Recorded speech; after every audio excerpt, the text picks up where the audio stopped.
We are here in Belvis Farm. So narinig namin kasi na marami daw variants ng mga durian dito. And andito daw din yung isa sa pinakamahal na durian na klase ng durian. So tara, subukan natin.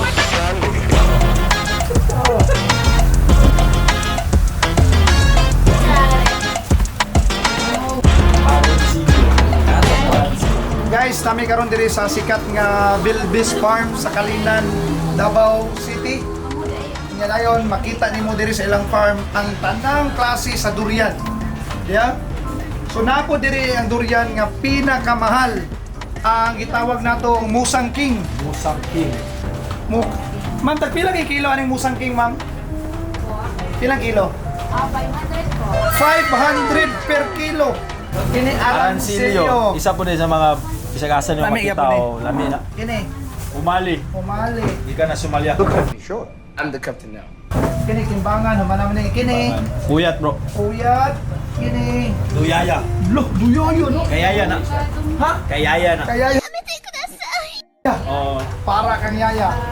Malaysian native, angkob, muntong. muntong. Ubusa. Muntong. Dayon, karadumtong. Di ba? Ini siya puro spread siya sa butong. Butong, oh. Muntong. Nanam. Wow. Lami ni. Muni pinaka ni. Nanam, di kayo ha. Pero kinig kita kung ano, kaya pinakamahal diri guys. Kinig yung Musang King, 500 pesos. Ang ubanan ni tag 100 raman ni. Unsa may ilanan? Unsa ilanan? 500. Ang ilhanan daw ani is na ay star sa ilalom. Thank you. Let's go. Oh, wala mo ng Musang King, ha? Wala mo ng Musang This King. is the last touch. Last touch natin yan. So, Arancillo, before mag-Arancillo, puyat muna. Puyat muna. Ah, okay. And then Arancillo. Alright. So, pero papunta kayo dun, hay. Okay. Bro, lami ka bro. Grabe. Ano? Oo. So, ang shade natin, yung mga ibang durian. Gusto na tayo sa timba. So, ang siniserve namin muna si Kradun. Pagka 3 drop, magpait. Sa bagay, ikaw ba naman? Ito yung naano natin eh. Ikaw kasi ang mahuli. Makabusog dito. Dito muna tayo. Ha? Dito, hanggang dito na tayo. Lakbay na ko. May pait gamay pero tamis siya. Creamy. Ayun. Bagong gloves ta, bagong gloves. Change gloves. Change gloves. Kasi, Talaga nag-change kaya. oo nga. Sir, ang Musang King, napakadilaw. Oh. Tapos, humot. Ano ang mabango? Ah. Ano? May pait kaunti. Ang taga-Dolores. Pero the best kayo, bay. Musang King. Hirap eh. Ang hirap intindi. Yummy. So, between puyat and ano, This time, ang kamahal. worth it. Okay lang ba? Worth Okay, it. hindi naman nalalayo ang puyat natin. Hindi nalalayo, pero parang mas creamy talaga siya. May aftertaste lang kanya. May tipa ko, may tipa. Iba talaga. Iba. Oy, Proba. Iba. alright. Alright. Kung ako ang papapiliin, Musang King ang number 1. Ano to? Karadumtong. At saka itong Puyat. puyat. Puyat. Yung tatlo. Pero kung gusto ka na walang pait, dito sa karadumtong, puro tamis at saka creamy lang talaga. Guys! So, I have to check. Yummy. Pagkaon sa bro, pagkaon sa bro. Grabe. Ang huling tanong ko lang, kung totoo ba na bawal uminom ng coke pagkatapos kumain ng durian? So far, hindi naman. Kasi maubos na sana ang taga-Davao. Kaya ang mga taga-Davao, mag-inom yun ng Coke plus durian. Kasi kapag kumain ka ng durian, di ba parang feeling mo bloated ka? O yun. So kapag uminom ka ng Coke, di ba magbe-burp? Ang sarap ng pakiramdam. So So yun. depende lang yun. Pag may sakit ka talaga. Kung mataas ang sugar ninyo, Hmm. so iwas ka na sa Coke. Mag-water ka na lang. Yun. Pili ka patakag punit no, ngayon agi, klase-klase. Nasa si ma'am? Uy, hindi ko sabot. Ako magtanon ako.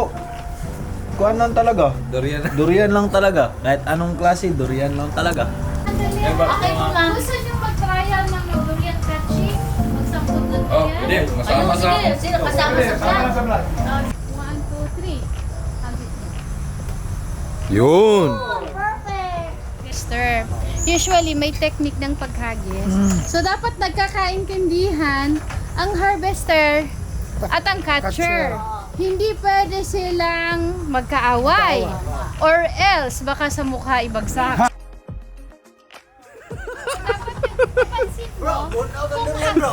Papansin mo kung hawak mo yung sako ng catch na siya. Pero usually dahil may bigat nga siya, babagsak. Bagsak siya. Okay, try muli. Ah! Diba? Bisag inana bro, okay ra. Yan! Hapit! Hapit! Hapit gidya masapipi. Pero okay. Hapit gidya masapipi. Yeah, bro. Istay ka. Ah, di ko bro. Kaya ako itsa sa mo be. Ah! Ako itsa sa mo. Okay.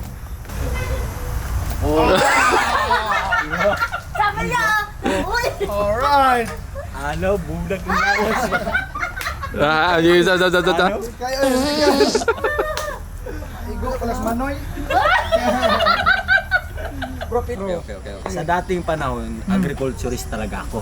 Oh, yan. Sige. Yan yung puno na yan, yan yung tinatawag na puyat. Kuyat. With a scientific name of durian na walang tulog.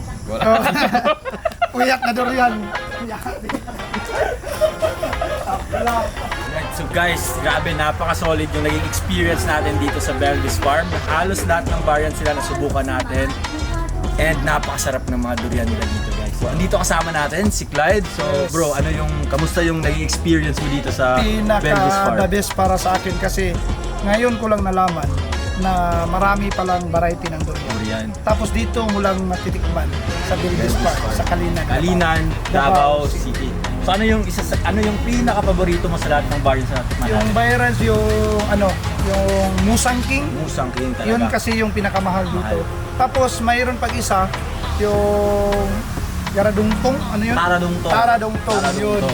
Pinakagabis. Napakatamis, di ba? Napakatamis.